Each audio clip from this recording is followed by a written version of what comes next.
Hello everyone, welcome to Edfil learning. ഇന്നത്തെ ക്ലാസ്സിൽ ഞാൻ എടുക്കാൻ പോകുന്ന ടോപ്പിക് പൂന പാക്ട് എന്നുള്ളതാണ്. അപ്പം നമ്മൾ ഈ ഒരു ക്ലാസ്സിൽ ചർച്ച ചെയ്യാൻ പോകുന്നത് analyse the history of Poona pact and communal award. Okay, നമ്മൾ പൂന പാക്ടും കമ്മ്യൂണൽ അവാർഡും ഒക്കെയാണ് നമ്മൾ ഇന്നത്തെ ഈ ഒരു ക്ലാസ്സിൽ ഡിസ്കസ് ചെയ്യാൻ പോകുന്നത്. അപ്പോൾ ആദ്യം നമ്മൾ എന്താണ് പൂന പാക്ട് എന്നുള്ളത് മനസ്സിലാക്കണം അല്ലേ. അപ്പം മനസ്സിലാക്കേണ്ടത് പൂന പാക്ട് എന്ന് പറയുന്നത് എന്താണ്? ഒരു എഗ്രിമെന്റ് ആണ്, റൈറ്റ്. അപ്പോൾ ആ എഗ്രിമെന്റ് ഇവിടെ പൂന പാക്ട് എന്നുള്ളത് ബേസിക്കലി ഒരു എഗ്രിമെന്റ് ആണ്. ആരൊക്കെ തമ്മിലാണെന്ന് ചോദിച്ചു കഴിഞ്ഞാൽ ആ ഒരു എഗ്രിമെന്റ് ഡോക്ടർ ബി ആർ അംബേദ്കറും നമുക്ക് എല്ലാവർക്കും ഫെമിലിയർ ആണ് അല്ലേ. ഡോക്ടർ ബി ആർ അംബേദ്കർ ആരാണ്? ഇന്ത്യൻ കോൺസ്റ്റിറ്റ്യൂഷൻ എഴുതിയിട്ടുള്ള അല്ലെങ്കിൽ the father of Indian constitution എന്നറിയപ്പെടുന്ന ഡോക്ടർ ബി ആർ അംബേദ്കറും ഗാന്ധിജിയും ഉണ്ടായിട്ടുള്ള അവർ തമ്മിൽ നടന്നിട്ടുണ്ടായിരുന്ന ഒരു എഗ്രിമെന്റ് ആണ് യഥാർത്ഥത്തിൽ പൂന പാക്ട് എന്ന് പറയുന്നത്. അപ്പൊ അത് വന്നിട്ടുള്ളത് എപ്പോഴായിരുന്നു ചോദിച്ചു കഴിഞ്ഞാൽ ഗാന്ധിജി ആ സമയത്ത് യർവാദ ജയിലിലായിരുന്നു. അപ്പൊ അവിടെ മഹാരാഷ്ട്രയിലെ യർവാദ ജയിലിൽ 1932 സെപ്റ്റംബർ 24 ഈ ഒരു പൂന പാക്ട് നടക്കുന്നത്, റൈറ്റ്. അപ്പൊ ഇത്രയേ ഉള്ളൂ. ഇവിടെ ഒരു ഇത്തരം കാര്യങ്ങളിൽ നിങ്ങൾ ഓർമ്മിക്കേണ്ടത് ആരൊക്കെ തമ്മിലായിരുന്നു എഗ്രിമെന്റ് നടന്നതെന്നുള്ളത് ഓർമ്മിക്കണം. അപ്പൊ ആരൊക്കെയാണ് ഇവിടെ? ഡോക്ടർ ബി ആർ അംബേദ്കറും ഗാന്ധിജിയും തമ്മിൽ. ഇനി എപ്പോഴാണ് ഈ ഒരു പാക്ട് നടന്നത് അല്ലെങ്കിൽ ഒരു എഗ്രിമെന്റ് പൂന പാക്ട് എപ്പോഴാണ് നിലവിൽ വന്നത്? അത് 1932 സെപ്റ്റംബർ 24 മഹാരാഷ്ട്രയിലെ യർവാദ ജയിലിൽ വെച്ചിട്ടാണ് ഡോക്ടർ ബി ആർ അംബേദ്കറും ഗാന്ധിജിയും തമ്മിൽ ഈ ഒരു പൂന പാക്ടിൽ ഒപ്പുവെക്കുന്നത്. ഓക്കെ, അപ്പൊ അതാണ് ബേസ് ആയിട്ട് ഒരു വളരെ ബേസ് ആയിട്ടുള്ള ഒരു അടിസ്ഥാനപരമായിട്ടുള്ള പൂന പാക്ടിനെ കുറിച്ചുള്ള ഒരു ഇൻഫർമേഷൻ എന്ന് പറയുന്നത് അതാണ്. ഓക്കെ, ഇനി നമ്മളത് ഡീറ്റെയിൽഡ് ആയിട്ട് നമ്മൾ നോക്കാൻ പോകുന്നതാണ്. അപ്പൊ ഞാൻ പറഞ്ഞു എഗ്രിമെന്റ്, ഈ ഒരു എഗ്രിമെന്റിൽ സൈൻ ചെയ്തത്, അതായത് രണ്ട് പേര് തമ്മിലാണെന്ന് നമ്മൾ പറഞ്ഞു. ഇതിൽ മെയിൻ ആയിട്ട് ഡോക്ടർ ബി ആർ അംബേദ്കറിനെ നമ്മൾ എടുക്കണം, മഹാത്മാഗാന്ധിജിയും എടുക്കണം. പക്ഷെ ഈ ഒരു എഗ്രിമെന്റിനെ നമ്മൾ കുറച്ചും കൂടെ ഒരു ആഴത്തിൽ പഠിക്കുമ്പം ഈ ഒരു പൂന പാക്ട് എന്ന ആ ഒരു എഗ്രിമെന്റ് സൈൻ ചെയ്തത് ഈ ഡോക്ടർ ബി ആർ അംബേദ്കർ അതിൽ ഒപ്പുവെച്ചിട്ടുണ്ട്. എന്നാൽ അദ്ദേഹം ആരെ റെപ്രസെന്റ് ചെയ്തുകൊണ്ടായിരുന്നു ഒപ്പുവെച്ചതെന്ന് ചോദിച്ചു കഴിഞ്ഞാൽ ഡിപ്രസ്ഡ് ക്ലാസ്സിന് വേണ്ടിയിട്ട് ഡോക്ടർ ബി ആർ അംബേദ്കർ വന്നു. എന്നാൽ മറ്റുള്ള ആളുകൾക്ക് വേണ്ടിയിട്ട് അവിടെ അതിൽ ഒപ്പുവെച്ചിട്ടുണ്ടായിരുന്ന ആള് പണ്ഡിറ്റ് മദൻ മോഹൻ മാളവ്യ ആണ്. ഓക്കെ, സോ ഈ ഇത്തരം ഒരു എഗ്രിമെന്റിലേക്ക് എത്തുന്നതിന് മുൻപ് ഒരുപാട് സംഭവ വികാസങ്ങൾ ഉണ്ടായിട്ടുണ്ട്. അത് നമ്മൾ ഓരോന്നും പറയുന്നതാണ്. അപ്പൊ മനസ്സിലാക്കേണ്ടത് ഡോക്ടർ ബി ആർ അംബേദ്കറിനെ സംബന്ധിച്ചിടത്തോളം ഇങ്ങനെ ഒരു എഗ്രിമെന്റിലേക്ക് ഒപ്പുവെക്കാൻ ഒരുപാട് നിർബന്ധിതമായിട്ടുള്ള കാരണങ്ങൾ ഉണ്ടായിട്ടുണ്ട്. അതിൽ പ്രധാനമായിട്ട് മെയിൻ ആയിട്ട് അതിന്റെ കാരണം എന്ന് പറയുന്നത് ഗാന്ധിജി ആ ഒരു പാക്റ്റിൽ ഡോക്ടർ ബി ആർ അംബേദ്കർ ഒപ്പുവെക്കുന്നില്ല എങ്കിൽ അദ്ദേഹം മരണം വരെ നിരാഹാരം കിടക്കും എന്നുള്ള ഒരു സമരമാർഗത്തിലേക്ക് ഗാന്ധിജി പോയിട്ടുണ്ടായിരുന്നു. അപ്പൊ ആ ഒരു ഘട്ടത്തിൽ യഥാർത്ഥത്തിൽ ഡോക്ടർ ബി ആർ അംബേദ്കറിനെ സംബന്ധിച്ചിടത്തോളം ഇന്ത്യയിൽ ഒരുപാട് പ്രഷർ ആ സമയത്ത് അദ്ദേഹത്തിന് നേരിടേണ്ടി വന്നിട്ടുണ്ട്. കാരണം നമുക്കറിയാം, ഇന്ത്യൻ ദേശീയ പ്രസ്ഥാനം പഠിക്കുന്ന സമയത്ത് ഗാന്ധിയൻ ഫേസ് എന്ന് പറയുന്നത് ഇന്ത്യൻ ദേശീയ പ്രസ്ഥാനത്തിന്റെ ഒരു ഘട്ടം തന്നെയാണ്. അപ്പൊ അത്രയും വലിയ ഒരു ലീഡർ അത്തരം ഒരു സമരമാർഗത്തിലേക്ക് പോവുകയും അദ്ദേഹത്തിന്റെ എന്തെങ്കിലും സംഭവിച്ചു കഴിഞ്ഞാൽ സ്വാഭാവികമായിട്ടും ഡോക്ടർ ബി ആർ അംബേദ്കറിന് നേരിടേണ്ടി വരുന്ന ഒരു പ്രശ്നം എന്ന് പറയുന്നത് വളരെ വലുതായിരിക്കും, റൈറ്റ്. അപ്പം അദ്ദേഹം even doctor B R Ambedkar മുന്നോട്ട് വെച്ച കാര്യങ്ങൾക്ക് എത്രത്തോളം അദ്ദേഹം പ്രസക്തി ഉണ്ടെങ്കിൽ പോലും ഇങ്ങനെ ഒരു സമരമാർഗത്തിലേക്ക് ഗാന്ധിജി പോയ സമയത്ത് അദ്ദേഹത്തിന് ഒപ്പുവെക്കേണ്ടി വന്നു. ഓക്കെ, ഇനി എങ്ങനെയാണ് ഈ ഒരു പൂന പാക്ടിലേക്ക് എത്തിയത്, എന്ത് കാരണം കൊണ്ടാണെന്നുള്ളത് നമുക്ക് ചർച്ച ചെയ്യാം. ഓക്കെ, അപ്പൊ ഞാൻ പറഞ്ഞു ഇങ്ങനെ ഒരു മദൻ മോഹൻ മാളവ്യ മറ്റുള്ളവർക്ക് വേണ്ടി ഒപ്പുവെച്ചു. ഡിപ്രസ്ഡ് ക്ലാസ്സിന് വേണ്ടിയിട്ട് ഈ പൂന പാക്ടിൽ ഒപ്പുവെച്ചത് ഡോക്ടർ ബി ആർ അംബേദ്കർ ആണ്. ഗാന്ധിജി യർവാദ ജയിലിൽ അദ്ദേഹം മരണം വരെ നിരാഹാരം കിടക്കുന്നു എന്ന് പറഞ്ഞു. അപ്പൊ എന്തിനു വേണ്ടിയിട്ടാണ് ഗാന്ധിജി നിരാഹാരം കിടന്നതെന്ന് ചോദിച്ചു കഴിഞ്ഞാൽ കമ്മ്യൂണൽ അവാർഡ്, ഇന്ത്യയിൽ കമ്മ്യൂണൽ അവാർഡ് നടപ്പിലാക്കിയിട്ടുണ്ടായിരുന്നു, അങ്ങനെ ഒരു ഇൻട്രൊഡ്യൂസ് ചെയ്തിട്ടുണ്ടായിരുന്നു. അതിനെതിരെ മരണം വരെ അങ്ങനെ ഒരു അവാർഡ് അത് പിൻവലിക്കണം എന്നായിരുന്നു ഗാന്ധിജിയുടെ ആവശ്യം. അതിനു വേണ്ടിയിട്ടാണ് അദ്ദേഹം യർവാദ ജയിലിൽ മരണം വരെ നിരാഹാരം കിടന്നത്. അപ്പം അതെന്താണ് കമ്മ്യൂണൽ അവാർഡ് എന്നുള്ളത് നമുക്ക് പറയാം. പക്ഷെ ഇവിടെ ബേസ് ആയിട്ട്, അതായത് പൂന പാക്ട് എന്ന് പറയുമ്പോൾ ആദ്യം ഓർമ്മിക്കണം ഇതൊരു എഗ്രിമെന്റ് ആണ്, ഗാന്ധിജിയും ഡോക്ടർ ബി ആർ അംബേദ്കറും തമ്മിലുള്ളതാണ്. 1932 സെപ്റ്റംബർ 24 അത് നടന്നതെന്ന് പറഞ്ഞു. ഇനി ഈ ഡിപ്രസ്ഡ് ക്ലാസ്സിന് വേണ്ടിയിട്ട് അതിൽ ഒപ്പുവെച്ച ആൾ ഡോക്ടർ ബി ആർ അംബേദ്കർ ആണ്. മറ്റുള്ളവർക്ക് വേണ്ടി ഒപ്പുവെച്ച വെച്ചത് പണ്ഡിറ്റ് മദൻ മോഹൻ മാളവ്യയാണ്. ഇനി എന്തിനു വേണ്ടിയിട്ടാണ് ഗാന്ധിജി മരണം വരെ നിരാഹാരം കിടന്നെന്ന് ചോദിച്ചു കഴിഞ്ഞാൽ കമ്മ്യൂണൽ അവാർഡ് പിൻവലിക്കണം. അതായത് അത് അങ്ങനെ ഒരു കമ്മ്യൂണൽ അവാർഡ് കൊടുക്കുന്നത്, ആ ഒരു അവാർഡ് ബേസിക്കലി നൽകുന്നത് എന്താണെന്ന് ചോദിച്ചു കഴിഞ്ഞാൽ ഈ ഡിപ്രസ്ഡ് ക്ലാസ്സിൽ അധസ്ഥിത വർഗ്ഗക്കാർക്ക്, അതിൽ നമുക്കിപ്പം പറയുന്ന പോലെ പല പിന്നോക്ക ജാതിയിലുള്ള ആളുകൾക്ക് ഒരു സെപ്പറേറ്റ് ആയിട്ട് ഒരു ഇലക്ടറേറ്റ് കിട്ടും. അതിനെതിരെയായിരുന്നു, അതാണ് ബേസിക്കലി കമ്മ്യൂണൽ അവാർഡ്, സാമുദായിക അവാർഡ് എന്നുള്ള രീതിയിലൊക്കെ പറയുന്നത്. അപ്പൊ അതിനെതിരെയാണ് ഗാന്ധിജി നിരാഹാരം കിടന്നത്. അങ്ങനെ ഒരു സിസ്റ്റം വേണ്ട എന്നുള്ളതായിരുന്നു ഗാന്ധിജിയുടെ ആവശ്യം. അദ്ദേഹത്തിൻ്റെതായിട്ടുള്ള ഡിമാൻഡ്, ന്യായങ്ങൾ ഉണ്ടായിരുന്നു. അങ്ങനെ ഒരു സ്റ്റേറ്റ്മെന്റിലേക്ക് ഗാന്ധിജി എത്തിയതിന്റെ പിന്നിൽ. എനിവേ, അത് നമുക്ക് നോക്കാം. അപ്പൊ ആദ്യം മനസ്സിലാക്കേണ്ടത് അദ്ദേഹത്തിന്റെ ഗാന്ധിജിയെ കുറിച്ച് നമ്മൾ സെപ്പറേറ്റ് ആയിട്ട് തന്നെ ഒരു ആധുനിക ഇന്ത്യ ചരിത്രം നമ്മൾ നോക്കുമ്പം ഇന്ത്യൻ ദേശീയ പ്രസ്ഥാനം ഇപ്പൊ ആദ്യം നമ്മൾ നോക്കുന്ന സമയത്ത് മോഡറേറ്റ് ഫേസ് ഉണ്ട്, പിന്നീട് എക്സ്ട്രീമിസ്റ്റ് ഫേസ് വന്നു, പിന്നീട് ഇന്ത്യൻ ദേശീയ പ്രസ്ഥാനത്തെ കൊണ്ടുപോയത് ഗാന്ധിയൻ ഫേസ് ആണ്. ഗാന്ധിജിയുടെ നേതൃത്വത്തിലാണ് പിന്നീടുള്ള ചരിത്രം നമ്മൾ നോക്കുന്ന സമയത്ത് ഇന്ത്യൻ ദേശീയ പ്രസ്ഥാനത്തെ മുന്നിൽ നിന്ന് നയിച്ച വ്യക്തിയാണ് ഗാന്ധിജി. അപ്പൊ അദ്ദേഹം ഇന്ത്യയിൽ ഒരുപാട് വലിയ ഒരു മാസ് മൂവ്മെന്റ്സുകളുടെ ഭാഗമായിട്ട് അല്ലെങ്കിൽ അത് ഇൻട്രൊഡ്യൂസ് ചെയ്തിട്ടുണ്ട്. അപ്പൊ അത്തരത്തിൽ അദ്ദേഹം കൊണ്ടുവന്നൊരു മൂവ്മെന്റ് ആയിരുന്നു സിവിൽ ഡിസൊബീഡിയൻസ് മൂവ്മെന്റ്, സിവിൽ നിയമലംഘന പ്രസ്ഥാനം എന്ന് നമ്മൾ മലയാളത്തിൽ പറയും. അപ്പൊ ആ സമയത്ത് അദ്ദേഹം പ്രഖ്യാപിച്ചൊരു കാര്യമായിരുന്നു, നമ്മൾക്ക് ഒരു 100 വർഷം കഴിഞ്ഞാലും നമ്മൾക്ക് സ്വാതന്ത്ര്യം ലഭിക്കില്ല. അതായത് ഇവിടെ നിന്നും ഈ തൊട്ടുകൂടായ്മ ഇല്ലായ്മ ചെയ്യാത്തിടത്തോളം കാലം ഇനി ഒരു 100 years കഴിഞ്ഞാലും ഇന്ത്യയിൽ സ്വാതന്ത്ര്യം ലഭിക്കില്ല എന്നുള്ളത് അദ്ദേഹം സിവിൽ ഡിസൊബീഡിയൻസിന്റെ ആ കാലഘട്ടത്തിൽ അദ്ദേഹം ഡിക്ലെയർ ചെയ്തിട്ടുണ്ടായിരുന്നു. കാരണം അദ്ദേഹം അൺടച്ചബിലിറ്റിനെ കുറിച്ചൊക്കെ വളരെയധികം ബോധവാനായിരുന്നു. കാരണം അത് ഉണ്ടാക്കുന്ന ഒരു ഇമ്പാക്ട്, ഒരു സോഷ്യൽ ഇമ്പാക്ട് എത്രത്തോളം ഉണ്ട് എന്നുള്ളത് കൃത്യമായ രീതിയിൽ ഒരു മനസ്സിലാക്കിയ വ്യക്തിയായിരുന്നു ഗാന്ധിജി. പക്ഷെ അദ്ദേഹം പറയുകയാണ്, ഈ സിവിൽ ഡിസൊബീഡിയൻസ് മൂവ്മെന്റ് നടക്കുന്ന സമയത്ത് അദ്ദേഹം ഡിക്ലെയർ ചെയ്യുകയാണ്, നമ്മൾക്ക് ഈ അൺടച്ചബിലിറ്റി ഇന്ത്യയിൽ നിന്നും എലിമിനേറ്റ് ചെയ്യാത്തിടത്തോളം കാലം 100 വർഷം കഴിഞ്ഞാലും ഇന്ത്യക്ക് സ്വാതന്ത്ര്യം അന്യമായിരിക്കും എന്നുള്ളതായിരുന്നു ഗാന്ധിജി പറഞ്ഞിട്ടുണ്ടായിരുന്നത്. അപ്പൊ അദ്ദേഹം അൺടച്ചബിലിറ്റിക്ക് എതിരെ വളരെ ശക്തമായ രീതിയിൽ ഇടപെട്ടിട്ടുള്ള ആളാണ്. നമുക്കറിയാം, കേരളത്തിൽ വളരെ വലിയൊരു എക്സാമ്പിൾ ആണ് വൈക്കം സത്യാഗ്രഹം നടക്കുന്ന സമയത്ത് അദ്ദേഹം വരികയും ഒക്കെ ഉണ്ടായിട്ടുണ്ട്. അതൊക്കെ നമ്മൾ അറിയുന്ന കാര്യങ്ങളാണ്. എനിവേ, അപ്പം ഈ അൺടച്ചബിൾസിനെ, അതായത് തൊട്ടുകൂടായ്മ അല്ലെങ്കിൽ തൊട്ടുകൂടാത്ത ആളുകൾ, അൺടച്ചബിലിറ്റി എന്ന് പറയുന്നത് തൊട്ടുകൂടായ്മ എന്നാണ്. അതായത് ജാതിയുടെ അടിസ്ഥാനത്തിൽ ഒരാളെ തൊട്ടുകൂടാ എന്ന് പറയുന്നത് അതൊരു കാസ്റ്റ് ഡിസ്ക്രിമിനേഷൻ ആണ്. റൈറ്റ്, ഒരാളെ വ്യക്തിയെ തൊടുന്നത് അയാളുടെ ജാതിയുടെ അടിസ്ഥാനത്തിലായിരിക്കണം, അല്ലെങ്കിൽ ഒരു താഴ്ന്ന ജാതിയിൽപ്പെട്ട ആളെ മാറ്റി നിർത്തേണ്ടതാണ് എന്നൊരു സിസ്റ്റം ഇന്ത്യയിൽ ഉണ്ടായിരുന്നു. നമുക്കറിയാം, ഏൻഷ്യൻ പീരീഡ് മുതൽ Indian society was stratified on the base of varna. Right, 4-fold division of varnas ഉണ്ട്, ബ്രാഹ്മിൻ, ക്ഷത്രിയ, വൈശ്യ, ശൂദ്ര. അപ്പൊ ഈ ശൂദ്രന്മാരെന്ന് പറയുന്നത് ഇന്ത്യൻ സൊസൈറ്റിയുടെ ബോട്ടമാണ്, അടിത്തട്ടിലുള്ള ആളുകളാണ്. ഈ മോഡേൺ പീരീഡ് ആയപ്പോഴും ഇന്ത്യയിലെ ഈ ദളിതന്മാർക്കാണെങ്കിലും ഈ പിന്നോക്ക ജാതിയിൽപ്പെട്ട ആളുകളാണെങ്കിലും അവരുടെ ഒരു സോഷ്യൽ സ്റ്റേറ്റസിന് യാതൊരു തരത്തിലുള്ള മാറ്റങ്ങളും ഉണ്ടായിട്ടില്ല. അവരെ എല്ലായ്പ്പോഴും മാറ്റി നിർത്തുന്ന വിഭാഗമായിട്ട് തന്നെ അവരുടെ ഒരു ജീവിതം എന്ന് പറയുന്നത് കുറെ അധികം വൾണറബിലിറ്റി മാത്രമായിരുന്നു അവർക്കുണ്ടായിരുന്നത്. അപ്പൊ അതിനെ അഡ്രസ് ചെയ്യാൻ ഗാന്ധിജി ശ്രമിച്ചിട്ടുണ്ടായിരുന്നു. അദ്ദേഹം അൺടച്ചബിൾസിനെ വിളിച്ചിട്ടുണ്ടായിരുന്നത് ഹരിജൻ എന്നായിരുന്നു. ഹരിജൻ എന്ന് പറയുന്നത് ചിൽഡ്രൻ ഓഫ് ഗോഡ്, ദൈവത്തിന്റെ കുട്ടികൾ എന്നുള്ള രീതിയിലായിരുന്നു അദ്ദേഹം ഹരിജനം. നമ്മളിപ്പം പൊതുവെ ഒരു പലപ്പോഴും പിന്നോക്ക ജാതിയിലുള്ള ആളുകളെ ഹരിജൻസ് എന്ന് പറയാറുണ്ട്. നിങ്ങൾക്ക് ഒരുപക്ഷെ കൊളോക്കിയലായിട്ടൊക്കെ അല്ലെങ്കിൽ നമ്മൾ പലയിടങ്ങളിൽ നിന്നും കേൾക്കാറുണ്ട് ഹരിജൻ എന്നുള്ള പദം. റൈറ്റ്, അപ്പൊ ആ ഹരിജൻ എന്ന പദം ഗാന്ധിജി ഉപയോഗിച്ചത് ദൈവത്തിന്റെ മക്കൾ എന്നുള്ള ഒരു അർത്ഥത്തിലൂടെയാണ് അദ്ദേഹം ആ ഒരു അൺടച്ചബിൾസിനെ അദ്ദേഹം ആ രീതിയിൽ അഡ്രസ് ചെയ്തിട്ടുണ്ടായിരുന്നത്. അപ്പം അൺടച്ചബിലിറ്റിനെതിരെ അതിനെതിരെ കൃത്യമായ രീതിയിൽ അങ്ങനെ ഒരു ആശയം അദ്ദേഹത്തിന് ഉണ്ടായിരുന്നു. കാരണം ഇത് പോകാത്തിടത്തോളം, ഇന്ത്യൻ സൊസൈറ്റിയിൽ നിന്നും അൺടച്ചബിലിറ്റി പോകാത്തിടത്തോളം കാലം ഇന്ത്യക്ക് സ്വാതന്ത്ര്യം ഉണ്ടാവില്ല എന്നുള്ളത് മനസ്സിലാക്കിയ വ്യക്തിയായിരുന്നു അദ്ദേഹം എന്ന് ഞാൻ പറഞ്ഞു.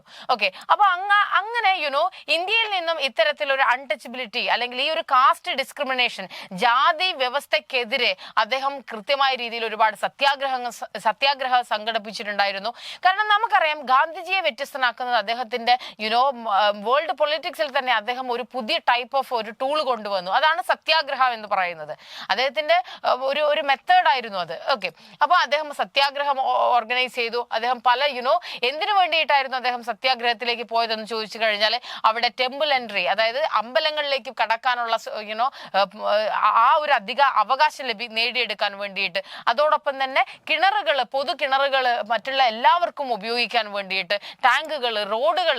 ഒന്ന് ആലോചിച്ച് നോക്കൂ, ഒരു റോഡ് കൂടെ ഒരു വിഭാഗത്തിൽപ്പെട്ട ആളുകൾക്ക് പോകാൻ പറ്റില്ല എന്ന് നിങ്ങൾ ഇപ്പൊ ഒന്ന് ജസ്റ്റ് ഒന്ന് ചിന്തിച്ചു നോക്കൂ. നമ്മളിപ്പോ ഉപയോഗിക്കുന്ന റോഡുകൾ, നമ്മൾ പോകുന്ന സ്ഥലം, ഏതെങ്കിലും ഒരു കമ്മ്യൂണിറ്റിക്ക് അതിലൂടെ പോകാൻ പറ്റില്ല എന്ന് പറയുമ്പോൾ ആ വ്യക്തിയുടെ ഒരു മൊബിലിറ്റിയെ നമ്മൾ അവിടെ ചോദ്യം ചെയ്യല്ലേ, അതിനെ നമ്മൾ റദ്ദ് ചെയ്യുകയല്ലേ ചെയ്യുന്നത്. അപ്പോൾ ആ കാലഘട്ടത്തിലേക്ക് നിങ്ങൾ പോകണം. ഒന്ന് ഇമാജിൻ ചെയ്യൂ, ഈ ഒരു പീരീഡില് പല കാര്യങ്ങളും, ഈ പൊതു കിണറാണെങ്കിലും അമ്പലങ്ങളാണെങ്കിലും ഈവൻ ടാങ്കുകളാണെങ്കിലും അതൊന്നും ഉപയോഗിക്കാൻ ഈ അൺടച്ചബിൾസിന് പറ്റിയിട്ടില്ലായിരുന്നു. അവർക്ക് പൊതുനിരത്തിലൂടെ നടക്കാൻ സാധിച്ചിട്ടില്ലായിരുന്നു. ഈവൻ സ്കൂളുകൾ അവർക്ക് പ്രവേശനം നിഷേധിച്ചിട്ടുണ്ടായിരുന്നു. അപ്പൊ അതിനെതിരെയൊക്കെ സത്യാഗ്രഹം ഗാന്ധിജി നടത്തിയിട്ടുണ്ടായിരുന്നു. പക്ഷെ നമുക്ക് പറയാൻ സാധിക്കും ഈ സിസ്റ്റം ഒന്നും ഇപ്പം ഒരുപാട് കാലഘട്ടം കഴിഞ്ഞ് ഇപ്പോഴാണെങ്കിൽ പോലും ഇതിനൊന്നും വലിയ മാറ്റമില്ല എന്നുള്ളത് നമ്മൾ മനസ്സിലാക്കേണ്ട ഒരു കാര്യമാണ്. അപ്പൊ നമ്മൾ ചരിത്രത്തെ ആ രീതിയിൽ മനസ്സിലാക്കണം. എത്രയോ പീരീഡ് മുൻപ് ഗാന്ധിജിയെ പോലെയുള്ള വ്യക്തിയൊക്കെ ഇത്തരം കാര്യങ്ങൾ അമ്പലങ്ങളിലൊക്കെ എല്ലാം വിഭാഗം ആളുകൾക്ക് എൻട്രി ലഭിക്കണം, അല്ലെങ്കിൽ ജാതിയുടെ അടിസ്ഥാനത്തിൽ ഒരു തരത്തിലുള്ള ഡിസ്ക്രിമിനേഷൻ ഉണ്ടാകരുത് എന്നുള്ളതിന് വേണ്ടിയിട്ട് കൃത്യമായ രീതിയിലുള്ള സത്യാഗ്രഹം ഓർഗനൈസ് ചെയ്തിട്ടുണ്ടായിരുന്ന വ്യക്തിയായിരുന്നു ഗാന്ധിജി. ഓക്കെ, അപ്പൊ അദ്ദേഹം അപ്പർ കാസ്റ്റ് ആയിട്ടുള്ള ആളുകളോട് അദ്ദേഹത്തിന്റെ ഒരു ഡിമാൻഡ് എന്ന് പറയുന്നത്, നിങ്ങൾ ഈ ഒരു അൺടച്ചബിലിറ്റി, അതിന്റെ പാപം നിങ്ങൾ ഒഴിവാക്കണം, അതിനു വേണ്ടിയിട്ട് നിങ്ങൾ നിങ്ങളുടെ മനസ്സ് മാറ്റണം എന്നുള്ളത് കൃത്യമായ രീതിയിൽ അദ്ദേഹം ഇന്ത്യൻ സമൂഹത്തിലെ ഉന്നത ജാതിയിൽപ്പെട്ട ആളുകളോട് പറഞ്ഞിട്ടുണ്ടായിരുന്നു. എന്നാൽ നിങ്ങൾ മനസ്സിലാക്കേണ്ടത്, ഇങ്ങനെയൊക്കെ ഗാന്ധിജി നടത്തിയിട്ടുണ്ടെങ്കിലും അദ്ദേഹം അതിനെക്കുറിച്ച് അവെയർ ആയിരുന്നു. ഇങ്ങനെയൊരു സിസ്റ്റം, കാസ്റ്റ് ഡിസ്ക്രിമിനേഷൻ ഇവിടെ ഉണ്ട്, അതിനെതിരെ തന്നെ കൊണ്ട് പറ്റുന്ന രീതിയിലുള്ള സത്യാഗ്രഹവും മറ്റു കാര്യങ്ങളുമായിട്ട് അദ്ദേഹം മുന്നോട്ട് പോയിട്ടുണ്ടെങ്കിൽ പോലും ഈ പല പിന്നോക്ക ജാതിയിൽപ്പെട്ട ചില നേതാക്കന്മാർക്ക് അവർക്ക് ഗാന്ധിജി ഫോളോ ചെയ്തിട്ടുണ്ടായിരുന്ന മെത്തേഡ് അല്ലായിരുന്നു ഈ പ്രശ്നത്തിനെ അഡ്രസ്സ് ചെയ്യാൻ വേണ്ടിയിട്ട് ഉപയോഗിച്ചിട്ടുണ്ടായിരുന്നത്. അവർക്ക് വ്യത്യസ്തമായിട്ടുള്ള സൊല്യൂഷൻ തന്നെ ഉണ്ടായിരുന്നു. ഈ പിന്നോക്ക ജാതിയില് പ്രശ്നങ്ങൾ പരിഹരിക്കേണ്ടത് ഇത്തരം നേതാക്കന്മാർക്ക് ഡിപ്രസ്ഡ് ക്ലാസിനെ പ്രതിനിധാനം ചെയ്യുന്ന, അവരെ റെപ്രസെന്റ് ചെയ്യുന്ന ലീഡേഴ്സിനെ സംബന്ധിച്ചിടത്തോളം അവർക്ക് ഗാന്ധിജിയുടെ പോലുള്ള അദ്ദേഹം പിന്തുടർന്ന രീതി അല്ലായിരുന്നു, അതിന് വ്യത്യസ്തമായിട്ടുള്ള രീതികളായിരുന്നു ഉണ്ടായിരുന്നത്. അത്തരം ഒരു സൊല്യൂഷൻ ആയിരുന്നു വളരെ കൃത്യമായിട്ട് ഈ കമ്മ്യൂണിറ്റിയെ വലിയ രീതിയിൽ മാറ്റണമെങ്കിൽ അടിസ്ഥാനപരമായിട്ട് ചില മാറ്റങ്ങൾ ഉണ്ടാകണമെന്ന് ഈ ഡിപ്രസ്ഡ് ക്ലാസ്സിലെ ലീഡേഴ്സ് പറഞ്ഞിട്ടുണ്ടായിരുന്നു. അപ്പൊ നമുക്കറിയാം, ഈ വളരെ കൃത്യമായിട്ട് ഓർമ്മിക്കേണ്ടത് അവര് ഒരു പൊളിറ്റിക്കലി ഒരു എംപവർമെന്റ് ഈ ഇത്തരം പിന്നോക്ക ജാതിയിൽപ്പെട്ട ആളുകൾക്ക് വേണമെന്ന് വാദിച്ചു.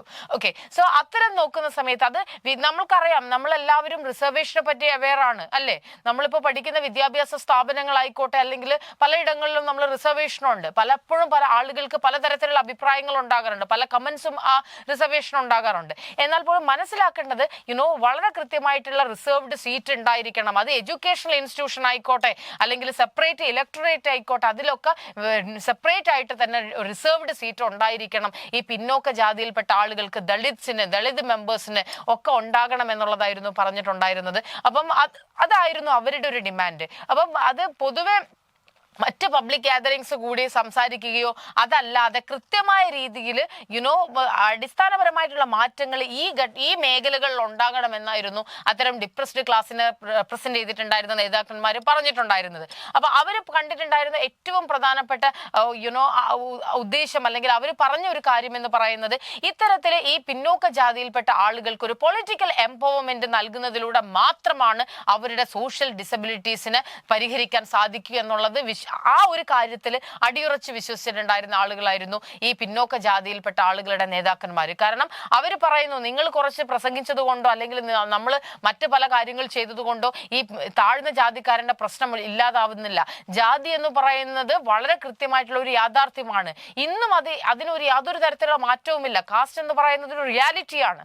ഓക്കെ, അപ്പൊ ആ കാലഘട്ടത്തിൽ ഡിപ്രസ്ഡ് ക്ലാസിനെ റെപ്രസെന്റ് ചെയ്തിരുന്ന ആളുകൾ അവർ പറഞ്ഞു, they stated that the political empowerment would be solve their problems of social disabilities. അതായത് അതിന് പൊളിറ്റിക്കൽ എംപവർമെന്റിലൂടെ മാത്രമാണ് അവരുടെ സോഷ്യൽ ഡിസബിലിറ്റീസിനെ പരിഹരിക്കാൻ സാധിക്കൂ എന്നത് തന്നെയായിരുന്നു അവർ ആത്യന്തികമായിട്ട് വിശ്വസിച്ചതും അത് തന്നെയായിരുന്നു അവർ ഡിമാൻഡ് ചെയ്തിട്ടുണ്ടായിരുന്നതും. ഓക്കെ, സോ ഒബ്വിയസ്ലി ഞാൻ ഡിപ്രസ്ഡ് ക്ലാസിന്റെ ലീഡേഴ്സ് എന്ന് ഞാൻ കുറെ നേരമായിട്ട് പറയുന്നു അല്ലെ.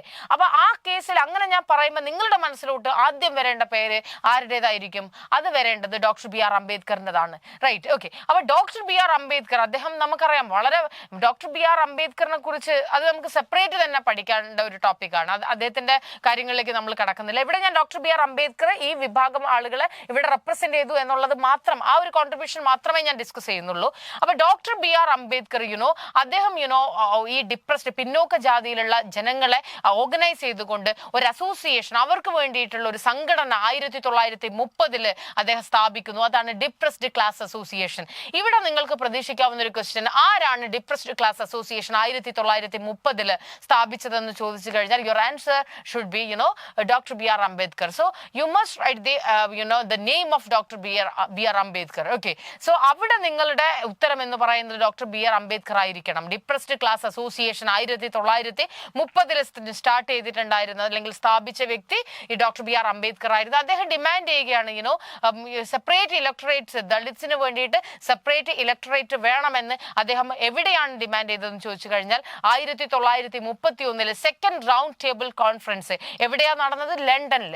ഓക്കെ, രണ്ടാം വട്ടമേശ സമ്മേളനം ലണ്ടനിൽ വെച്ച് നടന്ന 1931 നടന്ന രണ്ടാം വട്ടമേശ സമ്മേളനത്തിൽ അദ്ദേഹം ആവശ്യപ്പെട്ടു ഈ ദളിത്സിന് സെപ്പറേറ്റ് ആയിട്ടുള്ള ഇലക്ടറേറ്റ് വേണം എന്നുള്ളത്. ഇവിടെ രണ്ടാമതായിട്ട് ഒരു ക്വസ്റ്റ്യൻ പ്രതീക്ഷിക്കാം.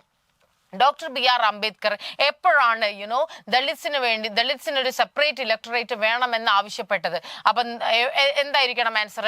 രണ്ടാം വട്ടമേശ സമ്മേളനം, second round table conference held at London in 1931. Okay, 1931 ലണ്ടനിൽ വെച്ച് നടന്ന രണ്ടാം വട്ടമേശ സമ്മേളനത്തിലാണ് ഡോക്ടർ ബി ആർ അംബേദ്കർ ഈ ഒരു ആവശ്യം ഉന്നയിക്കുന്നത്. അതായത് ദളിത്സിന് സെപ്പറേറ്റ് ആയിട്ടുള്ള ഇലക്ടറേറ്റ് വേണമെന്നുള്ളത്. ഓക്കെ, അപ്പൊ ഇത് മനസ്സിലായിട്ടുണ്ടെന്ന് കരുതുന്നു. ഇവിടെ ഒരുപാട് പോയിന്റുകൾ വീണ്ടും നിങ്ങൾക്ക് ക്വസ്റ്റ്യൻസിലൊക്കെ പലപ്പോഴും മത്സര പരീക്ഷകളിൽ വരുന്നൊരു ക്വസ്റ്റ്യൻ ആണ്. ഡിപ്രസ്ഡ് ക്ലാസ് അസോസിയേഷന്റെ ഫൗണ്ടർ ആരാണ്? Doctor B R Ambedkar. എപ്പോഴാണ്? 1930. പല തിരിച്ചും മറിച്ചും ഒക്കെ നിങ്ങൾക്ക് ചോദ്യങ്ങൾ പ്രതീക്ഷിക്കാം. എനിവേ, അപ്പൊ അത് രണ്ടാം വട്ടമേശ സമ്മേളനം ലണ്ടനിൽ വെച്ച് നടന്ന 1931 നടന്ന ആ രണ്ടാം വട്ടമേശ സമ്മേളനത്തിലാണ് അദ്ദേഹം അങ്ങനെ ഒരു ആവശ്യം അദ്ദേഹം ഉന്നയിക്കുന്നത്. ഓക്കെ, സോ ഗാന്ധിജി ഇങ്ങനെ ഒരു ആവശ്യം വന്ന സമയത്ത് അദ്ദേഹം പറഞ്ഞു ഗാന്ധിജി ഇതിനെ ഒപ്പോസ് ചെയ്യുകയാണ് ഉണ്ടായിട്ടുള്ളത്. അതിന് അദ്ദേഹം വെച്ചൊരു ന്യായം എന്ന് പറയുന്നത്, അദ്ദേഹത്തിന്റെ ഒരു വേർഷൻ എന്ന് പറയുന്നത്, ഇങ്ങനെ ഹിന്ദു ദളിത്സ് എന്ന് പറയുന്ന ഹിന്ദുമത വിഭാഗത്തിൽപ്പെട്ട ആളുകളാണ്. അപ്പൊ അവർക്ക് സെപ്പറേറ്റ് ആയിട്ട് ഇലക്ടറേറ്റ് കൊടുക്കുമ്പം അത് ഹിന്ദു കമ്മ്യൂണിറ്റിയെ ഡിവൈഡ് ചെയ്യും, വിഭജിക്കും എന്നുള്ളതായിരുന്നു ഗാന്ധിജിയുടെ അഭിപ്രായം. അതുകൊണ്ട് തന്നെ ഇതിനെ എതിർക്കുകയാണ് ഗാന്ധിജി ചെയ്തിട്ടുണ്ടായിരുന്നത്. ഓക്കെ, പലപ്പോഴും നമുക്ക് ഇതിനെതിരെ പല വിമർശനങ്ങളും ഗാന്ധിജിക്ക് നേരിടേണ്ടി വന്നിട്ടുണ്ട്. ഡോക്ടർ ബി ആർ അംബേദ്കറിനും ഗാന്ധിജിയും തമ്മിലുള്ള ഒരു ഐഡിയോളജിക്കൽ കോൺഫ്ലിക്റ്റ് ഇതിനെതിരെ, അതായത് ഒരിക്കലും ഡോക്ടർ ബി ആർ അംബേദ്കർ അതിൽ കൺവിൻസ്ഡ് ആയിട്ടില്ല. അദ്ദേഹം ഞാൻ നേരത്തെ പറഞ്ഞ ഒരു സോഷ്യൽ ഡിസബിലിറ്റി, ഈ പിന്നോക്ക ജാതിക്കാരുടെ സോഷ്യൽ ഡിസബിലിറ്റി സോൾവ് ചെയ്യണമെങ്കിൽ അവർക്ക് പൊളിറ്റിക്കൽ എംപവർമെന്റ് വേണം എന്ന് തന്നെയായിരുന്നു അംബേദ്കർ വാദിച്ചിട്ടുണ്ടായിരുന്നത്. അപ്പൊ ഞാൻ ആദ്യം പറഞ്ഞ കാര്യത്തിലേക്ക് നിങ്ങൾ എത്തണം. എന്തുകൊണ്ട് പൂന പാക്റ്റിൽ ഡോക്ടർ ബി ആർ അംബേദ്കർ ഒപ്പുവെച്ചു എന്ന് ചോദിച്ചു കഴിഞ്ഞാൽ ഗാന്ധിജി പറയുകയാണ് ഈ കമ്മ്യൂണൽ അവാർഡ്, അതിലേക്ക് നമുക്ക് കടക്കാം, അങ്ങനെ ഇത് പിൻവലിച്ചില്ല എങ്കിൽ ഞാൻ മരണം വരെ നിരാഹാരം ഇരിക്കും. അപ്പൊ അങ്ങനെ ഒരു സമ്മർദ്ദം വന്നതിന്റെ ഭാഗമായിട്ട് മാത്രമാണ് ഡോക്ടർ ബി ആർ അംബേദ്കർ അതിൽ ഗാന്ധിജിയോട് അദ്ദേഹത്തിന്റെ ഒരു സംയമനത്തിലേക്ക് എത്തുകയും ആ ഒരു ഒത്തുതീർപ്പിലേക്ക് എത്തിയത്. എനിവേ, അതിലേക്ക് നമുക്ക് കടക്കാം. ഓക്കെ, അപ്പം ഗാന്ധിജി പറയുന്നു ഇത് ഹിന്ദു കമ്മ്യൂണിറ്റിയെ വിഭജിക്കും, അതുകൊണ്ട് ഇതിനെ എതിർക്കുകയാണ് ഗാന്ധിജി ചെയ്തിട്ടുണ്ടായിരുന്നത്. അപ്പം അദ്ദേഹത്തിന്റെ അഭിപ്രായത്തിൽ ഈ തൊട്ടുകൂടാത്ത ആളുകൾ, അതായത് അൺടച്ചബിൾസ് എന്ന് പറയുന്നത്, അവരെ ഒരു സെപ്പറേറ്റ് ഗ്രൂപ്പായിട്ട് കൺസിഡർ ചെയ്യരുത് എന്നായിരുന്നു ഗാന്ധിജി പറഞ്ഞത്. ഗാന്ധിജിയുടെ ഒരു ഐഡിയ അല്ലായിരുന്നു അംബേദ്കറിനുണ്ടായിരുന്നത്. ഓക്കെ, നിങ്ങൾ അത്രയാണ് മനസ്സിലാക്കേണ്ടത്. ഗാന്ധിജി യഥാർത്ഥത്തിൽ ഇവിടെ കാസ്റ്റ് സിസ്റ്റത്തിനെ സപ്പോർട്ട് ചെയ്യുക എന്നുള്ള രീതിയിലല്ല നിങ്ങൾ മനസ്സിലാക്കേണ്ടത്. അദ്ദേഹം പറയുന്നു ഒരു മതത്തിലുള്ള ഒരു വിഭാഗം ആളുകളാണ് ഈ പറയുന്ന ദളിറ്റ്സ്. അപ്പൊ അവർക്ക് ഈ ഒരു മതത്തിൽ നിന്നും ഉള്ള ഒരു ഹിന്ദു മതത്തിൽ ഉൾപ്പെട്ട ആ വിഭാഗക്കാർക്ക് മാത്രം മാറ്റി നിർത്തിയിട്ട് ഓക്കെ ഫൈൻ നിങ്ങൾക്ക് സെപ്പറേറ്റ് ഇലക്ടറേറ്റ് എന്ന് പറയുമ്പോൾ ആ കമ്മ്യൂണിറ്റിയാണ് അത് വിഭജിക്കുന്നത് എന്നുള്ളതായിരുന്നു അദ്ദേഹം പറഞ്ഞത്. പക്ഷെ അതൊക്കെ അതിന്റെ ഒരു ഡീപ്പായിട്ട് നമ്മൾ നോക്കുമ്പം ആ മതത്തിൽ നിന്നുകൊണ്ട് അവർക്ക് നീതി ലഭിച്ചിട്ടുണ്ടായിരുന്നു, അല്ലെങ്കിൽ അവർക്ക് അത് ലഭിച്ചോ എന്ന് ചോദിച്ചു കഴിഞ്ഞാൽ ഒരിക്കലും ഇല്ല. അവരെ എപ്പോഴും മാറ്റി നിർത്തപ്പെടുക തന്നെയാണ് ചെയ്തത്. ഗാന്ധിജി പറയുന്നു he pleaded that the untouchable should not be considered as separate group. പക്ഷേ അവര് ഹിന്ദു മതത്തില് അപ്പോഴും ഇപ്പോഴും ഒരു സെപ്പറേറ്റ് ഗ്രൂപ്പായിട്ട് തന്നെ കൺസിഡർ ചെയ്യപ്പെടുന്നു എന്നുള്ളത് ഒരു അൺഫോർച്ചുനേറ്റ്ലി അത് അങ്ങനെ സംഭവിക്കുന്നു. റൈറ്റ്, അതിന് ഒരു കാലഘട്ടത്തിലും അതിനൊരു മാറ്റമില്ല എന്നുള്ളതാണ് ഒരു യാഥാർത്ഥ്യം. അത് നമ്മൾ ചരിത്ര വസ്തുതകൾ പഠിക്കുമ്പോൾ നമ്മൾ അനലൈസ് ചെയ്യണം എന്താണ് ആ ചരിത്രം, അവരുടെ അതേ ചരിത്രം തന്നെയാണോ ഇപ്പോഴും. അപ്പൊ അതിലൊന്നും മാറ്റമില്ല എന്നുള്ളത് ഒരു ക്വസ്റ്റ്യൻ ആയിട്ട് കിടക്കുന്നതാണ്. എനിവേ, അപ്പൊ മനസ്സിലാക്കേണ്ടത് ഗാന്ധിജി പറയുന്നു അവരെ മാറ്റി നിർത്തേണ്ട ആവശ്യമില്ല എന്ന് പറയുന്നു. അപ്പം ഈ ഒരു ഘട്ടത്തിലാണ് ഈ അംബേദ്കർ ഇങ്ങനെ ഒരു അഭിപ്രായം പറഞ്ഞല്ലോ, സെപ്പറേറ്റ് ഇലക്ടറേറ്റ്സ് വേണം. ആ സമയത്ത് ബ്രിട്ടീഷ് പ്രൈം മിനിസ്റ്റർ ആയിട്ടുണ്ടായിരുന്ന റാംസേ മക്ഡൊണാൾഡ് അദ്ദേഹം അനൗൺസ് ചെയ്യുകയാണ് കമ്മ്യൂണൽ അവാർഡ്. ഗാന്ധിജി ഇപ്പൊ പറഞ്ഞതൊക്കെ അത് മാറ്റി വെച്ചിട്ട് ഡോക്ടർ BR അംബേദ്കർ ആദ്യം ഒരു ഡിമാൻഡ് പറഞ്ഞല്ലോ സെക്കൻഡ് റൗണ്ട് ടേബിൾ കോൺഫറൻസിൽ സെപ്പറേറ്റ് ഇലക്ടറേറ്റ് വേണം. അപ്പൊ അതിന്റെ അടിസ്ഥാനത്തിൽ ബ്രിട്ടീഷ് പ്രൈം മിനിസ്റ്റർ ആയിട്ടുണ്ടായിരുന്ന റാംസേ മക്ഡൊണാൾഡ് അദ്ദേഹം ആ ഒരു ഡിമാൻഡ് പരിഗണിച്ചുകൊണ്ട് അദ്ദേഹം ഒരു അവാർഡ് ഒരു സിസ്റ്റം കൊണ്ടുവരികയാണ്. അതാണ് കമ്മ്യൂണൽ അവാർഡ് എന്ന് പറയുന്നത്. അത് ഓഗസ്റ്റിലാണ് 1932 ബ്രിട്ടീഷ് പ്രൈം മിനിസ്റ്റർ അത് പ്രഖ്യാപിക്കുകയാണ്. അപ്പൊ ഇവിടെ നിങ്ങൾ പ്രതീക്ഷിക്കേണ്ട ഒരു ക്വസ്റ്റ്യൻ എന്ന് പറയുന്നത് കമ്മ്യൂണൽ അവാർഡ് പ്രഖ്യാപിച്ച ബ്രിട്ടീഷ് പ്രൈം മിനിസ്റ്റർ ആരായിരുന്നു? അപ്പൊ അതിന് ഓർമ്മിക്കേണ്ടതാണ് റാംസേ മക്ഡൊണാൾഡ്. ഇനി ഏത് വർഷം? 1932 ഓഗസ്റ്റ്. സോ ഓർമ്മിക്കണം, റാംസേ മക്ഡൊണാൾഡ് 1932 ഓഗസ്റ്റിൽ കമ്മ്യൂണൽ അവാർഡ് പ്രഖ്യാപിക്കുന്നു. അപ്പൊ അത് പ്രകാരം ഈ പറയുന്ന സെപ്പറേറ്റ് ഇലക്ടറേറ്റ് വേണം. അതായത് the award considered the untouchables as minorities and granted them as separate electorates to elect their representatives from 71 reserved seats. So Ramsay MacDonald പ്രഖ്യാപിച്ച കമ്മ്യൂണൽ അവാർഡ് പ്രകാരം ഈ അൺടച്ചബിൾസ് എന്ന് പറയുന്ന കമ്മ്യൂണിറ്റീസിനെ ഒരു മൈനോറിറ്റീസ് ആയിട്ട്, ഒരു ന്യൂനപക്ഷമായിട്ട് കൺസിഡർ ചെയ്യുകയും അവർക്ക് ഒരു സെപ്പറേറ്റ് ഇലക്ടറേറ്റ് നൽകുകയാണ് ചെയ്തിട്ടുണ്ടായിരുന്നത്. അതായത് 71 റിസർവ്ഡ് സീറ്റ് ഈ പറയുന്ന ഈ അൺടച്ചബിൾസ് ആയിട്ടുള്ള ആളുകൾക്ക് അവരുടെ റെപ്രസെന്റേറ്റീവ്സിനെ, അവരുടെ കമ്മ്യൂണിറ്റി റെപ്രസെന്റേറ്റീവ്സ് എന്ന് പറയുമ്പോൾ സ്വാഭാവികമായിട്ട് ആരായിരിക്കണം? അൺടച്ചബിൾ കമ്മ്യൂണിറ്റിയിൽ വരുന്ന ആളായിരിക്കണം. അങ്ങനെ വരുന്ന ആ അൺടച്ചബിൾ അവരെ റെപ്രസെന്റ് ചെയ്യുന്ന ആളെ അത്തരത്തില് 71 റിസർവ്ഡ് സീറ്റ് ഇവർക്കുണ്ട്. അങ്ങനെ അത് ഈ കമ്മ്യൂണൽ അവാർഡ് പ്രകാരം ഇത് ഗ്രാന്റ് ചെയ്യപ്പെടുകയാണ്. അപ്പൊ ഇവിടെ മനസ്സിലാക്കണം, കമ്മ്യൂണൽ അവാർഡ് പ്രകാരം അൺടച്ചബിൾസിന് ഒരു മൈനോറിറ്റീസ് ആയിട്ട് കൺസിഡർ ചെയ്യുകയും അത് പ്രകാരം അവർക്ക് ഒരു സെപ്പറേറ്റ് ഇലക്ടറേറ്റ് നൽകുകയും അതിലൂടെ 71 സീറ്റ് ഈ പറയുന്ന വിഭാഗം ആളുകൾക്ക് അവരുടെ കമ്മ്യൂണിറ്റിയിൽപ്പെട്ട ആളുകളെ തന്നെ ഇലക്ട് ചെയ്യാൻ വേണ്ടിയിട്ട് ആ സീറ്റ് റിസർവ്ഡ് ആയിട്ട് വെക്കുകയാണ്. നമ്മൾ ചിലപ്പോൾ പലപ്പോഴും നമ്മുടെ ഇലക്ഷനിലൊക്കെ കാണാറില്ലേ, ചില കോൺസ്റ്റിറ്റ്യൂന്റ് അസംബ്ലി ഒക്കെ ചില നിയോജക മണ്ഡലങ്ങൾ ചില റിസർവ്ഡ് ആയിട്ടുള്ളതൊക്കെ അല്ലെ, കാസ്റ്റ് വൈസിലുള്ള ചില സംവരണ മണ്ഡലങ്ങൾ എന്ന് നമ്മൾ പൊതുവെ പറയാറുണ്ട് അത്തരം മണ്ഡലങ്ങളെ. അപ്പം അത് നമ്മൾക്ക് ഇപ്പം ഫെമിലിയർ ആയിട്ടുള്ളതാണ്, അതുകൊണ്ടാണ് ഞാൻ അത് പറഞ്ഞത്. ഇവിടെ നിങ്ങൾ എടുക്കേണ്ടത് ഇത്തരത്തിൽ ഈ കമ്മ്യൂണൽ അവാർഡും റാംസേ മക്ഡൊണാൾഡ് 1930 എപ്പോഴാണ് ഓർമ്മിക്കോ? 1932 അദ്ദേഹം അത് പ്രഖ്യാപിക്കുന്നു. 31 റൗണ്ട് ടേബിൾ കോൺഫറൻസിൽ ഡോക്ടർ BR അംബേദ്കർ ഇത് പറയുന്നത്. അങ്ങനെ നെക്സ്റ്റ് ഇയറിൽ 1932 റാംസേ മക്ഡൊണാൾഡ് അത് പ്രഖ്യാപിക്കുന്ന സമയത്ത് ഈ ഒരു 71 സീറ്റ് ഈ പറയുന്ന ആളുകൾക്ക് ഇത്തരം റെപ്രസെന്റേറ്റീവ്സിനെ ഇലക്ട് ചെയ്യാൻ വേണ്ടി നൽകുന്നു.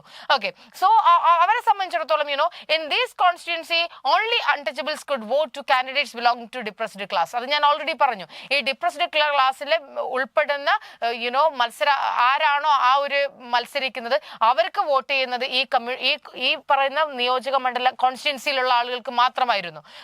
അത്തരം അൺടച്ചബിൾസിന് മാത്രമായിരുന്നു ആ 71 റിസർവ്ഡ് സീറ്റിൽ വോട്ട് ചെയ്യാനുള്ള അധികാരം ഉണ്ടായിരുന്നത്.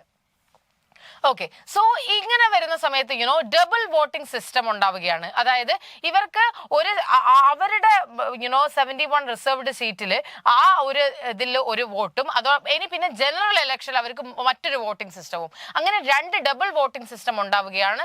Okay, so double voting system was there, one to be used for separate electorate and the other in general election. Okay, അങ്ങനെ ഒരു ഡബിൾ വോട്ടിംഗ് സിസ്റ്റം ഉണ്ട്. അത് ആയിരിക്കുമല്ലോ സ്വാഭാവികമായിട്ടും. 71 എന്ന് പറയുന്നതിൽ അതിൽ അവർക്ക് മാത്രമേ അതിൽ ലൈക്ക് വോട്ട് ചെയ്യാൻ പറ്റൂ. ഇനി ബാക്കിയുള്ള ഈ പറയുന്ന ഇതിൽ മത്സരിക്കല്ലോ ആളുകൾ, അപ്പൊ അവരെയും വോട്ട് ചെയ്യണമല്ലോ. അപ്പൊ അതിന് ജനറൽ ഇലക്ഷനിൽ അതിനും ഉള്ള ഡബിൾ വോട്ടിംഗ് സിസ്റ്റം ആയിരുന്നു ഉണ്ടായിരുന്നത്. ഓക്കെ, സോ ഗാന്ധിജി ഇങ്ങനെ ഒരു കമ്മ്യൂണൽ അവാർഡ് വന്നതോടുകൂടി ഗാന്ധിജി വളരെ ശക്തമായ ഭാഷയിൽ തന്നെ അതിനെ എതിർക്കുകയാണ് ചെയ്തിട്ടുണ്ടായിരുന്നത്. അദ്ദേഹം പറഞ്ഞു, ഈ ഒരു കമ്മ്യൂണൽ അവാർഡ് ഇന്ത്യൻ സമൂഹത്തിനെ നശിപ്പിക്കും, അത് ആ ഒരു ഡിസിന്റഗ്രേഷനിലോട്ട് ഇന്ത്യൻ സമൂഹത്തിനെ കൊണ്ടുപോകുമെന്ന് തന്നെയായിരുന്നു ഗാന്ധിജി അടിയുറച്ച് വിശ്വസിച്ചിട്ടുണ്ടായിരുന്നത്. അങ്ങനെ അദ്ദേഹം എന്താ ചെയ്തത്, ആ സമയത്ത് ഈ കമ്മ്യൂണൽ അവാർഡൊക്കെ നടക്കുന്ന സമയത്ത് ഗാന്ധിജി യർവാദ ജയിലായിരുന്നു. അപ്പൊ ഗാന്ധിജി അവിടെ ഈ അദ്ദേഹം ആ ഒരു സമയത്ത് അദ്ദേഹം എന്താണ് ഒരു 1932 അദ്ദേഹം ഞാൻ നേരത്തെ സൂചിപ്പിച്ചതുപോലെ നിരാഹാരത്തിലേക്ക് കടക്കുകയാണ്, ഹങ്കർ സ്ട്രൈക്കിലോട്ട് പോയിട്ടുണ്ടായിരുന്നു. അതെന്തിനെതിരെ? കമ്മ്യൂണൽ അവാർഡിനെതിരെയാണ്. അതാണ് ഞാൻ പറഞ്ഞത്, കമ്മ്യൂണൽ അവാർഡിനെതിരെയായിരുന്നു ഗാന്ധിജി അന്ന് യർവാദ ജയിലിൽ മരണം വരെ നിരാഹാരം കിടന്നിട്ടുണ്ടായിരുന്നത്. അപ്പൊ അങ്ങനെ ഒരു സമ്മർദ്ദം ഉണ്ടാവുകയാണ്. അപ്പൊ ഇത് സ്വാഭാവികമായിട്ടും ഗാന്ധിജിയെ പോലെയുള്ള വളരെ പോപ്പുലർ ആയിട്ടുള്ള ഇന്ത്യൻ ദേശീയ പ്രസ്ഥാനത്തിന്റെ ആ സമയത്ത് മുഖമായിട്ട് നിൽക്കുന്ന ഗാന്ധിജി അങ്ങനെ ഒരു അദ്ദേഹത്തിന്റെ ഹെൽത്ത് കണ്ടീഷനും കൂടെ നമ്മൾ ആലോചിക്കണം. അപ്പൊ ആ സമയത്ത് അത്തരം ഒരു നിരാഹാര മാർഗത്തെ ഒരു സമരമാർഗം ഗാന്ധിജി സ്വീകരിച്ചപ്പോൾ ഇന്ത്യയിൽ വലിയ തരത്തിലുള്ള ഒരു ചർച്ചയായിട്ട് ഈ വിഷയം വരികയാണ് ഉണ്ടായിട്ടുണ്ടായിരുന്നത്. അപ്പം സ്വാഭാവികമായിട്ടും ഗാന്ധിജിക്ക് ഇപ്പം മരണം വരെ ഉള്ളൊരു നിരാഹാരം കിടക്കുക എന്ന് പറയുമ്പോൾ അതിന്റെ പ്രത്യാഘാതങ്ങളെ കുറിച്ച് ഡോക്ടർ BR അംബേദ്കറിന് കൃത്യമായ രീതിയിൽ ബോധമുണ്ടായിരുന്നു. അദ്ദേഹം അറിയാം അത് ക്രിയേറ്റ് ചെയ്യുന്ന ഒരു ക്രൈസിസ് എന്തായിരിക്കും എന്നുള്ളത് അംബേദ്കറിന് അറിയാമായിരുന്നു. അങ്ങനെ അവസാനം ഒരുപാട് അംബേദ്കറിന് ഒരുപാട് ക്രിറ്റിസിസം ഉണ്ടാകുന്നു. കാരണം ഗാന്ധിജിയാണ് നിരാഹാരം കിടക്കുന്നത്, ഗാന്ധിജിക്ക് എന്ത് സംഭവിച്ചു കഴിഞ്ഞാൽ സ്വാഭാവികമായിട്ടും ഇന്ത്യയെ അത് ബാധിക്കും. അപ്പൊ അങ്ങനെ വലിയ തരത്തിൽ ഈ അംബേദ്കറിനെ പല ആളുകളും വിമർശിച്ചിട്ടുണ്ടായിരുന്നു. അംബേദ്കറിനെ സംബന്ധിച്ചിടത്തോളം അദ്ദേഹം ഒരു ക്രൈസിസ് തന്നെയാണ് ആയിപ്പോയത്. കാരണം ഒരിക്കലും അദ്ദേഹം ആർഗ്യുമെന്റ് വൈസ് അദ്ദേഹത്തിന് ഒരിക്കലും ഇങ്ങനെ ഒരു കാര്യത്തിനെ അക്സെപ്റ്റ് ചെയ്യാൻ ഗാന്ധിജിയുടെ ഈ ഒരു സമരമാർഗത്തിന് ഈ കോണ്ടെക്സ്റ്റിൽ അദ്ദേഹം അക്സെപ്റ്റ് ചെയ്യില്ലായിരുന്നു. പക്ഷെ ഇവിടെ അംബേദ്കറിനെ സംബന്ധിച്ചിടത്തോളം ഗാന്ധിജി പ്രഖ്യാപിക്കുകയാണ്, ഞാൻ മരണം വരെ ഇത് പിൻവലിച്ചില്ലെങ്കിൽ ഞാൻ മരണം വരെ നിരാഹാരമായിരിക്കും, ഞാൻ ഒന്നും കഴിക്കില്ല എന്നുള്ള തീരുമാനം എടുക്കുന്നു. അപ്പൊ സ്വാഭാവികമായിട്ടും അത് വലിയൊരു സമ്മർദ്ദം അംബേദ്കറിലേക്ക് ചെലുത്തുകയാണ് ഉണ്ടായിട്ടുള്ളത്.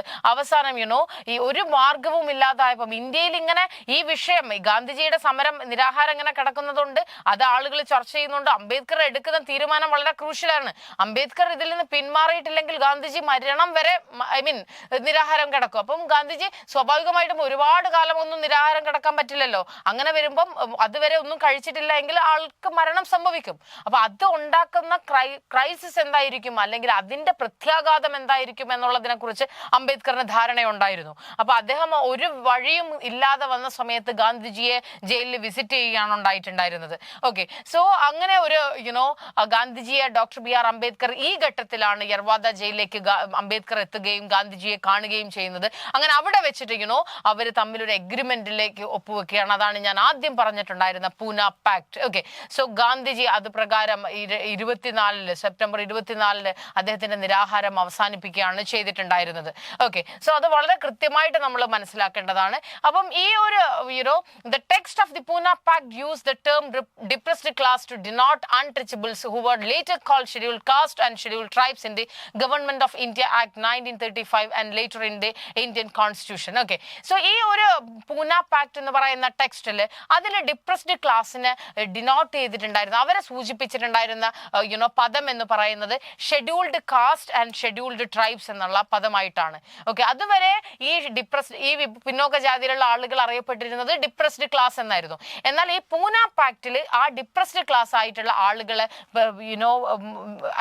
ഡിനോട്ട് ചെയ്തിട്ടുണ്ടായിരുന്ന പദം ഷെഡ്യൂൾഡ് കാസ്റ്റ്, നമ്മൾ പറഞ്ഞ SC/ST, scheduled caste and scheduled tribes എന്നുള്ളതായിരുന്നു. അത് 1935 ഗവൺമെന്റ് ഓഫ് ഇന്ത്യ ആക്ടിലും ഉണ്ടായിരുന്നു. അങ്ങനെ ആ ഒരു അൺടച്ചബിൾസിനെ ആ രീതിയിലായിരുന്നു പറഞ്ഞിട്ടുണ്ടായിരുന്നത്, ഉൾപ്പെടുത്തിയിട്ടുണ്ടായിരുന്നത്. ഇപ്പം നമ്മളുടെ ഇന്ത്യൻ കോൺസ്റ്റിറ്റ്യൂഷനിലെ ഈ ഷെഡ്യൂൾഡ് കാസ്റ്റും ഷെഡ്യൂൾഡ് ട്രൈബ്സുമായിട്ട് ഈ ഡിപ്രസ്ഡ് ക്ലാസ്സിന് ആ രീതിയിലാണ് ഡിനോട്ട് ചെയ്തിട്ടുള്ളത്. ഓക്കെ, അപ്പൊ അത് ഓർമ്മിക്കണം. പൂന പാക്റ്റിലാണ് ഈ ഡിപ്രസ്ഡ് ക്ലാസ്സിന് ആദ്യമായിട്ട് ഷെഡ്യൂൾഡ് കാസ്റ്റ് എന്നും ഷെഡ്യൂൾഡ് ട്രൈബ്സ് എന്നും ഡിനോട്ട് ചെയ്തിട്ടുണ്ടായിരുന്നത്.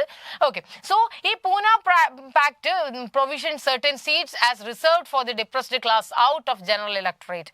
ഈ ജനറൽ ഇലക്ടറേറ്റിന്റെ അപ്പുറത്തേക്ക് കുറച്ച് ചില സീറ്റുകൾ ഡിപ്രസ്ഡ് ക്ലാസ്സിന് റിസർവ് ചെയ്തിട്ടുണ്ടായിരുന്നു. അപ്പം അത് ഒക്കെ കൃത്യമായിട്ട് മനസ്സിലാക്കേണ്ടത്, അവരുടെ ഒരു number of seats reserved for the depressed class was to 148, 148 അത് ഉയർത്തിയിട്ടുണ്ടായിരുന്നു.